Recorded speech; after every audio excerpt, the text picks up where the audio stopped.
Hi, I'm Jeff Pickett, Marketing and Training Coordinator for HealthPoint, your regional extension center for South Dakota, and this is Decision Points, an interactive format to simplify your electronic health record journey. Our goal by providing decision points is to give you an informal breakdown of EHR-related topics so that you can better understand and make informed decisions. It's just another way HealthPoint helps navigate you towards meaningful use. With me today is HealthPoint's Education and Outreach Manager, Debbie Hoffman. Thanks for joining me today, Debbie. Thanks, Jeff.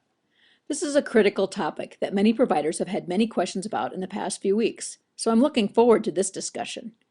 It's important to note that the first set of questions will help providers see if they qualify for the Medicaid EHR incentives, while the remaining steps will demonstrate Medicare incentive qualifiers. Okay, great. Well, let's get started.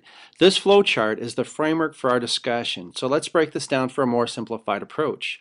The first step of this flowchart has to do with the setting in which providers practice.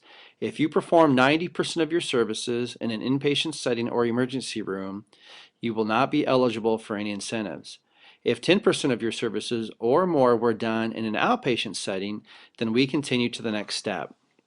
If at least 30% of your services were furnished to Medicaid patients in an outpatient setting, or if you are a pediatrician performing at least 20% of your services to Medicaid patients, then the next step of qualification involves your provider type.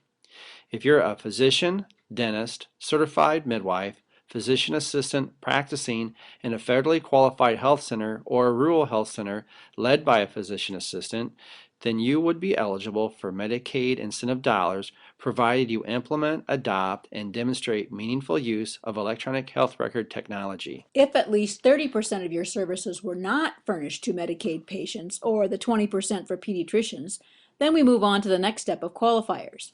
If you predominantly practice in a federally qualified health center or a rural health center with a 30% needy patient volume and are also identified as a physician, dentist, nurse midwife, nurse practitioner, or PA as described earlier, then you also qualify for eligibility in receiving Medicaid incentives.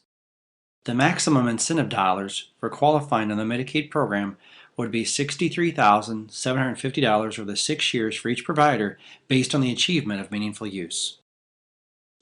So Debbie, if you have more than one provider in the practice, how do you determine eligibility? Good question. If the patient mix for the whole practice includes 30% Medicaid patients, then all the providers would qualify for the Medicaid incentive. However, if the practice doesn't qualify, individual providers could be eligible based on their specific patient mix. If your practice does not meet the Medicaid requirements, then we come to the next fork in the road. If you bill for Medicare services and are a medical or osteopathic doctor, oral surgeon or dentist, podiatrist, optometrist, or chiropractor, then you are eligible to receive Medicare incentives. The maximum dollars for qualifying on the Medicare incentive program would be $44,000 over 5 years based on the achievement of meaningful use milestones. This flowchart is a great way to begin your EHR journey and to understand if incentive dollars are available for your practice. Feel free to view this presentation additional times, and in the future we will address common questions providers have had regarding qualifying for the incentive programs. If you have any questions that we have not addressed in this presentation or would like more information, please email me at debbie.hoffman@dsu.edu or visit our website at www.healthpoint.dsu.edu.